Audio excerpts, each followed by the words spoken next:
I was like, what?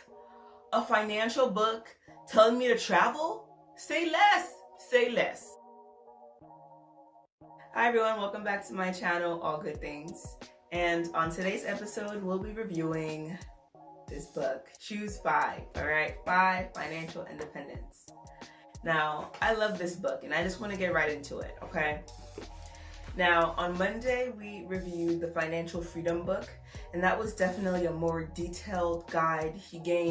Grant was able to earn $1 million in 5 years, okay? Now, after reading that book, you might have or hearing that review, you might have either gotten really inspired or really kind of like crippled with anxiety, nervous, like, oh shoot, now I have to earn $1 million in 5 years. That was just one man's journey, all right? This is another family's journey.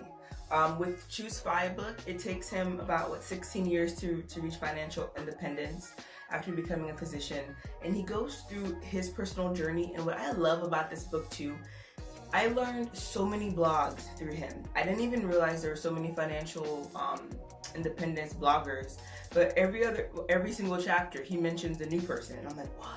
And they all looked really cool. He kind of gave their backstories, and I was able to look at their blogs then and learn just from like skimming through their blogs.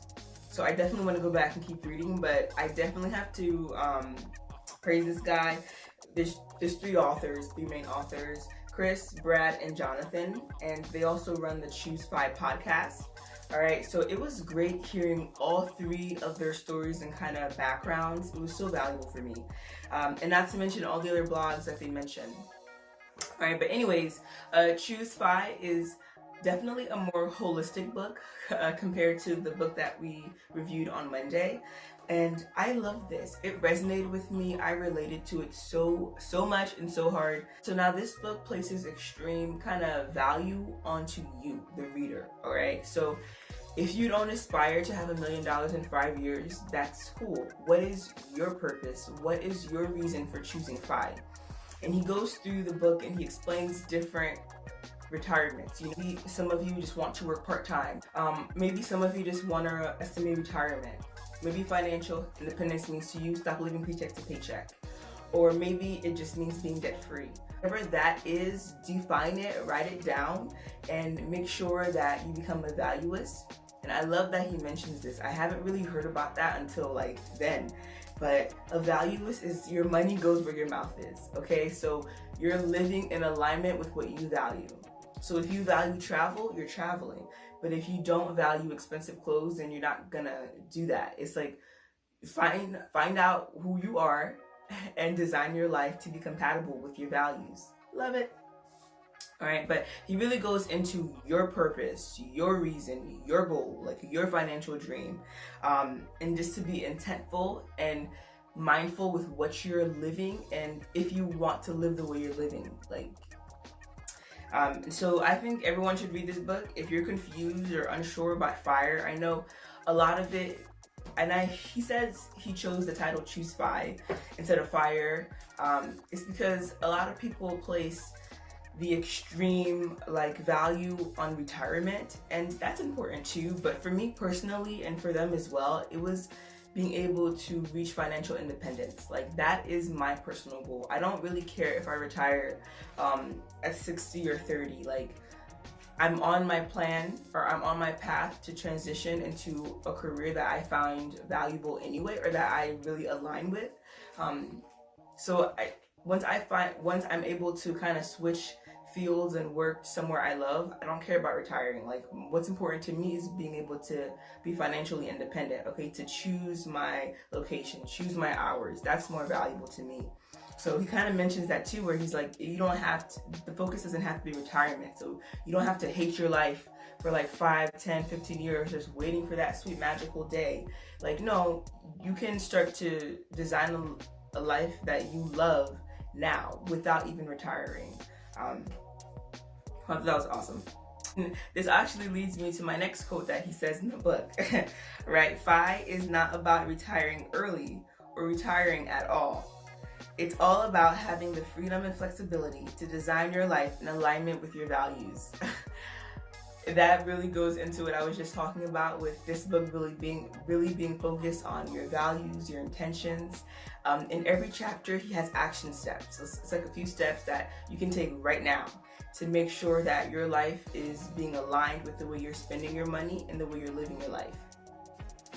All right, so now he does obviously have some financial steps as well. It's not all holistic, but first part I did want to mention was the 7 stages of FI that he notes in this book. All right, stage 1, getting to 0. All right, so a lot of us have negative net worths. Okay, so the first step would be just to clear away all of that debt and actually get to 0, whatever that means to you. Okay, so student loans or credit card or whatever, getting back to a positive net worth.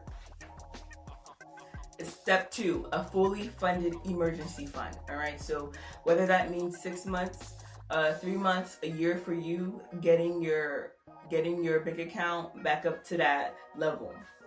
Number 3, hitting 6 figures in your retirement account. Stage 4 is when you're halfway to 5. So when you have half the amount of money you need saved for your retirement, you're halfway. 5, getting close. Okay, so 5.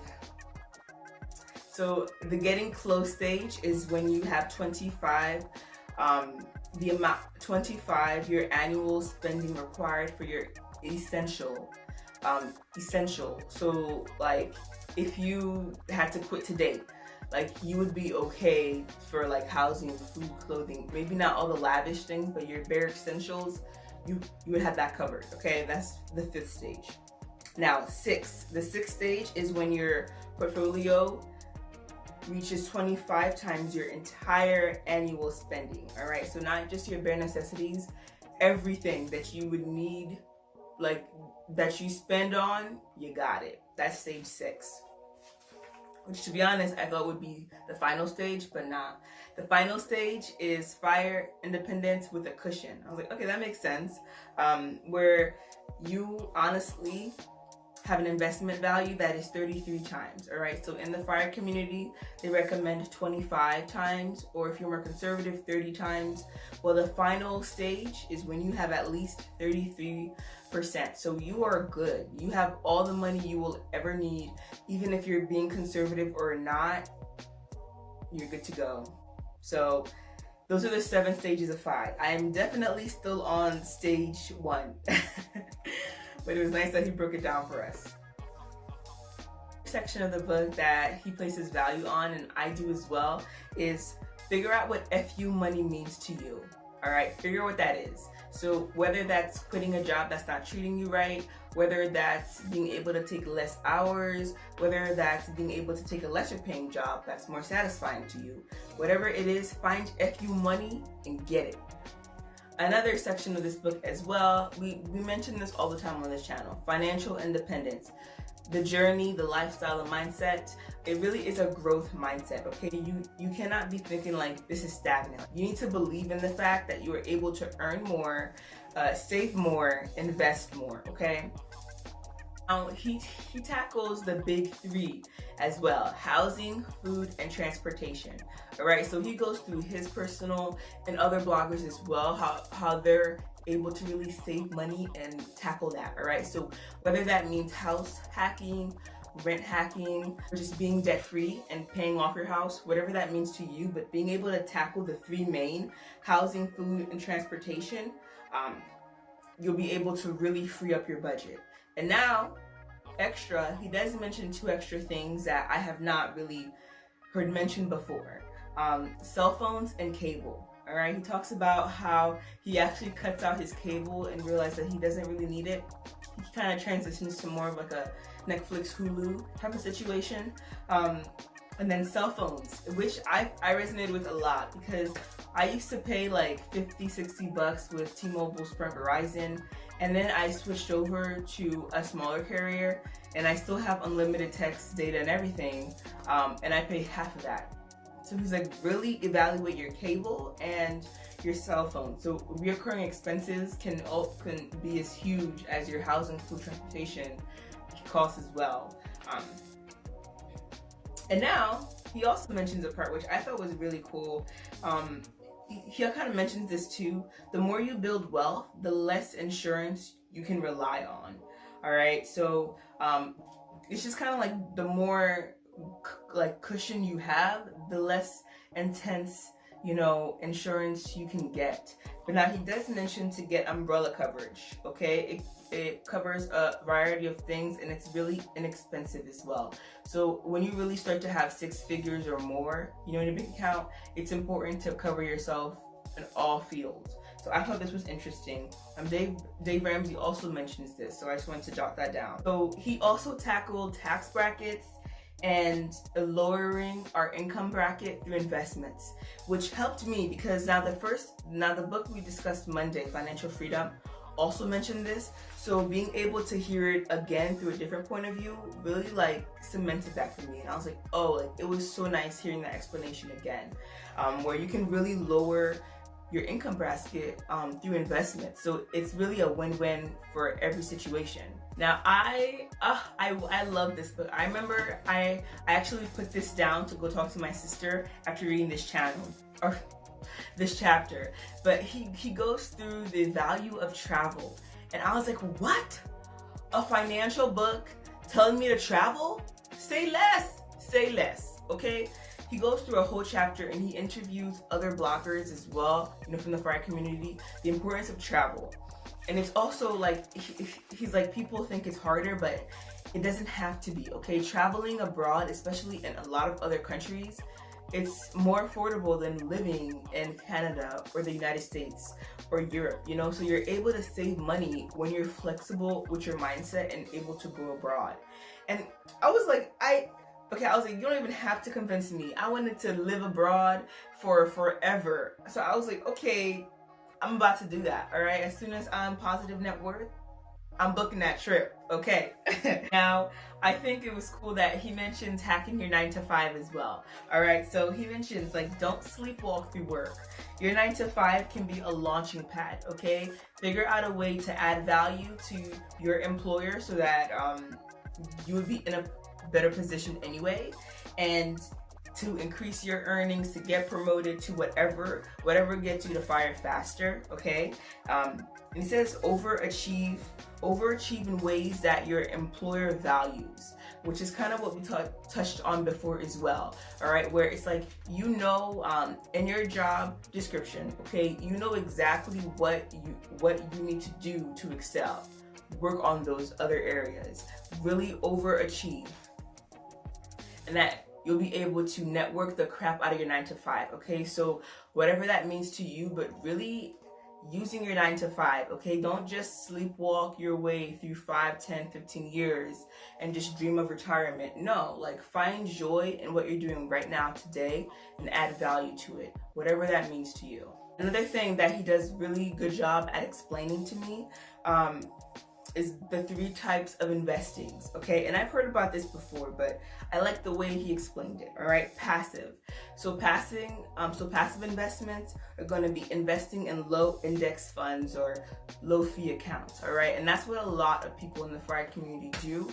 It's kind of common wisdom for the middle class to choose this path, all right? So that's kind of passive investing. Now, active investing is something like building your own business, okay, to scaling your side hustle where you're making real income, like, or you're hiring other people to work for you, all right? That's kind of active investing, where you're investing in yourself to start a business. Now, hybrid investing is real estate, but you're able to do both. And I thought this was so cool. And I want to do all 3, but I like the way that he explained that. Now, a huge portion of this as well is he talks about the fact that he realized that, okay, like he can retire in 10 to 15 years as well, but that's still a really long time, okay? You don't want to be hating your life for the next decade in hopes of retirement, nah. 5, 10, 15 years is not a long time, but at the same time, it is, okay? So you can definitely help yourself out a lot by removing the stress from your life. Take away the stressors from your life so that you're able to enjoy today right now, and that you know that you will reach FIRE eventually, and that's cool, but your life is pretty dope right now as well. So big, big, it was huge for me because I needed to hear that, okay? And he really goes into what it means for him and what it might mean for you to redefine your life and redefine retirement and redefine financial independence and go for it. Like, I love it. And now I want to kind of end this book review with a quote that he does that was helpful for me too, all right? So he goes to say, "You do not have to adopt anyone else's definition of success or failure.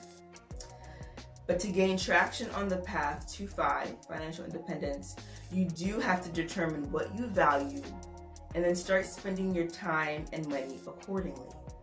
That's it. And of course, that was a huge message for me, okay? And I think more people need to hear it. So I love this book. I think they all did a wonderful job. Please let me know in the comments what you think as well. I appreciate your likes, your comments. Every time you share, every time you subscribe, every time you hit that bell, it helps me, it helps spread the message. And I appreciate you and your time. So that's my little side note, but let me know. And I look forward to you joining me next week.